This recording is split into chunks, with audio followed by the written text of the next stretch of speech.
రఘురామకృష్ణరాజు గారు ఆయన press conference పెట్టి మాట్లాడినటువంటి మాటలు ఇవన్నీ కూడా విన్నాము. అండ్ రఘురామకృష్ణరాజు స్పీకర్ కాకముందే ఆయన అసెంబ్లీలో ఉన్నప్పుడు ఆయన అప్పటికి స్పీకర్ అవ్వాల. ఆ రోజున జగన్మోహన్ రెడ్డి అసెంబ్లీకి వచ్చారు. ప్రమాణ స్వీకారం తర్వాత మరి ఒకసారి వచ్చారు. ఆ సందర్భంలో రఘురామకృష్ణరాజు అందరూ ఊహించని పరిణామం ఆ రోజున వెళ్ళి జగన్మోహన్ రెడ్డి దగ్గరికే నేరుగా వెళ్ళి మాట్లాడాడు. ఏం మాట్లాడాడు అంటే, మీరు ప్రతిపక్షం ఉండాలి అసెంబ్లీలో, మీరు ప్రజల తరపున మాట్లాడాలి, డెమోక్రటిక్ స్పిరిట్ అనేటువంటిది మనం ప్రజలకు మీరుంటేనే మేలు జరిగిద్ది, మీరు ఖచ్చితంగా రండి అని చెప్పేసి ఆయన నిజాయితీగా ఆహ్వానించాడండి. ఆ రోజున ఆయన స్పీకర్ కూడా కాదు. ఎందుకంటే ఆ తర్వాత మీడియా వాళ్ళు కూడా అడిగారు, మీరు కేసులు పెట్టారు జగన్మోహన్ రెడ్డి మీద, ఆయన బెయిల్ రద్దు కావాలని మీరు ఫైట్ చేస్తున్నారు, ఆయన అవినీతి మీద ఫైట్ చేస్తున్నారు, మళ్ళీ వెళ్ళి జగన్మోహన్ రెడ్డితో మాట్లాడతారని అంటే, నేను ఫైట్ చేసే అంశాలు వేరు, కానీ అసెంబ్లీలో ఒక ప్రతిపక్ష పార్టీగా ఉన్నటువంటి ప్రతిపక్ష పార్టీ అనేది వైఎస్ఆర్ కాంగ్రెస్ పార్టీ. 11 సీట్లు వచ్చిన, ఎన్ని సీట్లు వచ్చినా వాళ్లే కదా. తెలుగుదేశం, జనసేన, బీజేపీ అధికార పక్షం, ప్రతిపక్షం వైఎస్ఆర్ కాంగ్రెస్ పార్టీ. వాళ్ళు లేకుండా ఇంకా డెమోక్రటిక్ స్పిరిట్ ఏముంటది, మేము మాట్లాడుకుంటే ఉపయోగం ఏముంటుంది, అందుకని వాళ్ళని ఆయన రమ్మని నేను రిక్వెస్ట్ చేశాను, డెమోక్రటిక్ స్పిరిట్ ఉండాలనేటువంటి దాని మీద అని మాట్లాడారు. నిజంగా అది మంచి ఆలోచన కదా రఘురామకృష్ణరాజుది. మరి ఇప్పుడు ఈ రోజున మాట్లాడిన రఘురామకృష్ణరాజు మాట్లాడినటువంటి మాటలు కూడా అదే తరహాలో ఉన్నాయి. డెమోక్రటిక్ స్పిరిట్ తోనే మాట్లాడాడు ఆయన డిప్యూటీ స్పీకర్ గా కూడా. అయితే మీరు ఒక అంశాన్ని గమనించాల్సింది ఏంటి అని అంటే, ఆయన మాట్లాడినటువంటి దాంట్లో ఎక్కడా కూడా ఫర్ సపోజ్ అనేటువంటి పదాన్ని ఉపయోగించారు. ఉదాహరణకి ఒకవేళ అనర్హత వేటు పడితే ఉప ఎన్నిక వస్తుంది అనేటువంటి మాట అంటే, ఇది అనర్హత వేటు పడిద్ది, ఈ విధంగా ఆయన అనర్హుడు అవుతాడు, ఉప ఎన్నిక వస్తనేది ఆయన తెలుసు రఘురామకృష్ణరాజు, అది రాదు అనేటువంటిది. అయితే ఇక్కడ ఎందుకు రాదు ఏంటి అనేటువంటి అంశాన్ని మనం టెక్నికల్ గా ఒక అంశాన్ని చూద్దాం.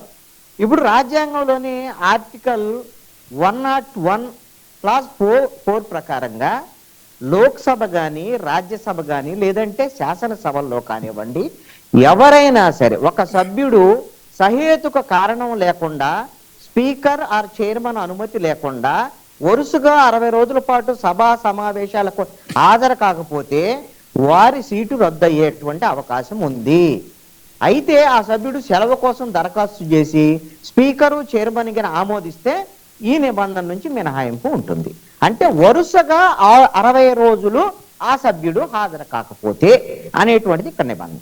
అంటే వరుసగా ఇప్పుడు సమావేశాలు జరిగేటువంటి క్రమం ఎన్ని రోజులు జరిగాయి, ఆ జరిగేటువంటి సమావేశాల్లో వరుసగా 60 రోజులు హాజరు కాకపోవటం అనేది ఇప్పుడు ఎన్ని రోజులు, ఇందాక రఘురామకృష్ణరాజు చెప్పారు ఆయన మాటలను, 30 రోజులు, 35 రోజులు, 37 రోజులు సమావేశాలు జరిగినాయి అనుకోండి. సపోజ్ ఆల్రెడీ 2 సార్లు సమావేశాలకి హాజరయ్యాడు, ఆయన సంతకం చేశాడు జగన్మోహన్ రెడ్డి, టెక్నికల్ గా హాజరయ్యాడు, ఆయన ఏం మాట్లాడలేదు అవార్మి అని. అయితే ఇక్కడ ఒకటండి, టెక్నికల్ అంశాలు అనేటువంటి పక్కన పెడితే, ఒక ప్రతిపక్ష పార్టీగా మాజీ ముఖ్యమంత్రిగా ప్రజలు ఏం తీర్పిచ్చారు, జగన్మోహన్ రెడ్డి నువ్వు ముఖ్యమంత్రిగా పనికిరావు, వైఎస్ఆర్ కాంగ్రెస్ పార్టీ పరిపాలనకి పనికిరానటువంటి పార్టీ, మీకు 151 నుంచి మీకు అందుకని 11 ఇస్తున్నాం అని ప్రజలు తీర్పిచ్చారు. నువ్వు తీర్పిచ్చినప్పుడు ఏం చేయాలి, నువ్వు 11 సీట్లు, వైసీపీకి 11 సీట్లు వచ్చాయి, మీరు ఇప్పుడున్నటువంటి ఆయన లోక్సభ గురించి చెప్తున్నారు కదా, లోక్సభలో కానివ్వండి, ఎక్కడ జిల్లా ఏది మన రాష్ట్రాలకు సంబంధించిన శాసనసభల్లో కానివ్వండి, ఇప్పటి వరకు ఉన్నటువంటి సంప్రదాయం ప్రకారంగా 10% సీట్లు గిన లేకుండా ఏ పార్టీకి కూడా ఈ విధమైనటువంటి ప్రతిపక్ష హోదా ఇచ్చి ఉండాలి ఇప్పటి వరకు కూడా. అది ఎక్కడ ఉంటే వీళ్ళు వైఎస్ఆర్ కాంగ్రెస్ పార్టీ వాళ్ళు కోర్టుకు వెళ్ళారు కదా, కోర్టు ఎప్పుడు కూడా ఇదంతా కూడా ఊరికే డిబేట్ చేయడానికి, జనంలో చర్చ చేయడానికి, జగన్మోహన్ రెడ్డి సాకులు చెప్పడానికి కోర్టుకు వెళ్ళినటువంటి అంశం. ఒక కోర్టు అసెంబ్లీని, ప్రజా ప్రతినిధులు ఉండేటువంటి సభని డైరెక్ట్ చేయటమో ఆదేశించటమో జరిగేటువంటి పని కాదు. మీకు ఆ విధంగా లేనటువంటి పరిస్థితి ఉంటే ఎందుకు కోర్టుకు వెళ్ళి ఉపయోగమైంది? నేను ఇక్కడ ఒకటి చెప్పగలనండి, ఒక బాధ్యతాయుతమైనటువంటి పార్టీగా, ఒక మాజీ ముఖ్యమంత్రిగా మీరు 11 సీట్లు వచ్చినా, 1 సీట్ వచ్చినా, మీరు శాసనసభలో ఉండేటువంటిది ఒకటే పార్టీ ఉంది, మీరు అధికార పక్షం కాకుండా మీరు వెళ్ళి మాట్లాడితే మీకేంది గౌరవప్రదమైనటువంటిది? నాకు చంద్రబాబు నాయుడు ఎంతసేపు మాట్లాడితే అంతసేపు మాట్లాడాలి, నేను పవన్ కళ్యాణ్ ఎంతసేపు మాట్లాడితే అంతసేపు మాట్లాడాలి, లేకపోతే బీజేపీకి సంబంధించినటువంటి విష్ణుకుమార్ రాజు ఎంతసేపు మాట్లాడితే అంతసేపు మాట్లాడాలి అంటే నీకు వచ్చింది 11 సీట్లు. పోనీ నువ్వేమన్నా అలాంటి సంప్రదాయాన్ని పాటించావా జగన్మోహన్ రెడ్డి? ఆ రోజున నీకు 155 సీట్లు వస్తే 23 సీట్లు వచ్చినటువంటి తెలుగుదేశం పార్టీని, చంద్రబాబు నాయుడిని, అదే విధంగా అచ్చెన్నాయుడిని ఏ విధంగా అవమానపరిచినటువంటి పరిస్థితి ఉంది.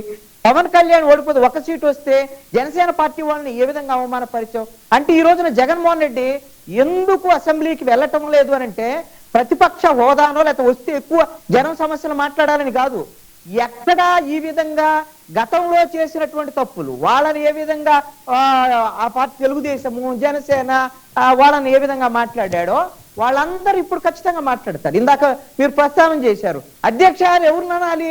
అరికాళ్ళ కోటింగ్ ఇప్పించినటువంటి రఘురామకృష్ణరాజును అనాలి. రఘురామకృష్ణరాజుకి అరికాళ్ళ కోటింగ్ జగన్మోహన్ రెడ్డికి తెలియకుండా జరిగిందా? జరగలేదు కదా. ఇప్పుడు ఆ కేసు పెట్టించడానికి ఇప్పుడు ఆయన స్పీకర్ అవ్వకముందు ఎంతో పోరాటం చేశాడు, ఆయన ఎమ్మెల్యే అయిన తర్వాతే రఘురామకృష్ణరాజు. ఇప్పుడు అలాంటి ఇచ్చేసిన తర్వాత ఆ రఘురామకృష్ణరాజుని అధ్యక్ష అని అనాలి. కూర్చో జగన్మోహన్ రెడ్డి కూర్చోను అని ఆయన అంటాడు. ఇప్పుడు ఇదే కాకుండా ఇంకా చాలా అవమానాలు ఉంటాయి అక్కడ. వాడు ఎందుకంటే వీళ్ళు రండి రండి అని పిలుస్తున్నారు, వచ్చిన తర్వాత ఎలా ఉంటుంది అని అంటే వాళ్ళు ఫిట్ ఫర్ టాటే కదా. ఎవరైనా రాజకీయాల్లో నువ్వేం చేసావు అదే చేస్తారు వాళ్ళు కూడా. ఏమన్నా మన ఉన్నతరమైన రాజకీయాలు ఏమన్నా ఉన్నాయా? లేవు కదా. జగన్మోహన్ రెడ్డి బాధ్యతాయుతంగా నీకు ప్రతిపక్ష హోదా ఉన్నా లేకపోయినా సరే, నువ్వు ఎమ్మెల్యే ఒక్కడ ఉన్నా సరే వెళ్ళాలి, ప్రజల తరపున మాట్లాడాలి, ప్రజల ఏజెండాల మీద మాట్లాడాలి. ఇప్పుడు చిన్నప్పరెడ్డి గారు చెబుతున్నారు, ఎందుకంటే అసెంబ్లీకి వెళ్ళటం, అసెంబ్లీకి వెళ్ళి ఏం చేయాలి, మేము ఎక్కడైనా మాట్లాడతానని. ఎందుకు మీకు రాజకీయ పార్టీ ఇంకా ఎమ్మెల్యేలకు పోటీ చేయటం ఎందుకు? పోటీ చేయమాకండి. మీ రాజకీయ పార్టీ కూర్చొని వైఎస్ఆర్ కాంగ్రెస్ పార్టీ ఆఫీసులో కూర్చొని ప్రెస్ కాన్ఫరెన్స్లు పెట్టుకోండి. మీరెందుకు ప్రజాప్రతినిధులుగా మీకు ప్రజల తరపున ప్రాతినిధ్యం వహించి ప్రజల సమస్యల మీద మాట్లాడినటువంటి వాళ్ళకి మీకు ఈ రోజున అనర్హత వేడి పడకపోవచ్చు జగన్మోహన్ రెడ్డికి. లేదు అంటే వాళ్ళ 10 మంది మిగతా ఎమ్మెల్యేలు దొంగచాటుగా వెళ్ళి సంతకాలు చేయొచ్చు, ఏదైనా చేయొచ్చు, అయ్యేది జరగచ్చు. కానీ ప్రజలు మీకు ఆల్రెడీ ఒక శిక్ష వేశారు. మీకు భవిష్యత్తులో ఈ 11 సీట్లు కూడా రానటువంటి శిక్షలు పడేదానికి అవకాశం ఉంది. ఇది జగన్మోహన్ రెడ్డి ఆయన ప్రతిపక్షంలో ఉన్న 2019కి ముందు ఆయన 57 మంది ఆ రోజున మిగిలిపోయినటువంటి ఎమ్మెల్యేలు ఉంటే 67 మందిలో 23 మంది పోగా వాళ్ళనందరినీ కూడా వద్దు అని వాళ్ళని అసెంబ్లీకి పోనీయకుండా ఈయన పాదయాత్ర చేసి నెమ్మది తిప్పుకున్నాడు. వాళ్ళనే పోనీలు ఆ రోజున. ఈ రోజున నువ్వు పోవు, ఆ 10 మందిని పంపించు, నువ్వు ఎప్పుడో ఖాళీ ఉన్నప్పుడు పో, లేదా ఆ 10 మంది అన్న మాట్లాడతారు కదా. అరే కనీసము ఒక ఎమ్మెల్యే గెలిచిన వాళ్ళు వెళ్ళి నేను ఈ నియోజకవర్గం తరఫున వెళ్ళి నేను ప్రజల తరఫున మాట్లాడాలి అనేటువంటి ఒకటి లేకుండా ఈ రోజున జగన్మోహన్ రెడ్డి వాళ్ళ ఎమ్మెల్యేలను కూడా అవమానపరిచేటువంటి విధంగా వ్యవహరిస్తున్నారు. ఇదేం న్యాయం? నువ్వు జగన్మోహన్ రెడ్డికి ఏం భయం నాకు అర్థం కావట్లా. నువ్వు జగన్మోహన్ ఇప్పుడు ఒకటి అడుగుతానండి వైఎస్ఆర్ కాంగ్రెస్ పార్టీ వాళ్ళని, మీరు మండలిలోకి ఈ రోజున వెళ్తున్నారా లేదా? మండలిలోకి వెళ్ళి మీరు మాట్లాడుతున్నారుగా, బొత్స సత్యనారాయణ పెట్టుకున్నారు, మీ వాళ్ళందరూ మాట్లాడుతున్నారు, మీ సమస్యల మీద మీరు మాట్లాడుతున్నారు. ఎందుకంటే అక్కడ సంఖ్య ఉంది, అక్కడ ఏదైనా ప్రశ్నించడానికి అవకాశం. ఇక్కడ సంఖ్య లేదు కాబట్టి వాళ్ళు ఏ విధమైనటువంటి అవమానాలు పరుస్తారో అని జగన్మోహన్ రెడ్డి గతం చేసినటువంటి తప్పులన్నీ ఈ రోజున ఆయనకి పీడ కలలాగా నిద్రపోకపోయినా ఆయనకి కళల్లో కనపడుతున్నటువంటి పరిస్థితి ఉంది. అలాంటి భయంతోనే ఈ రోజున జగన్మోహన్ రెడ్డి వెళ్ళటం లేదు.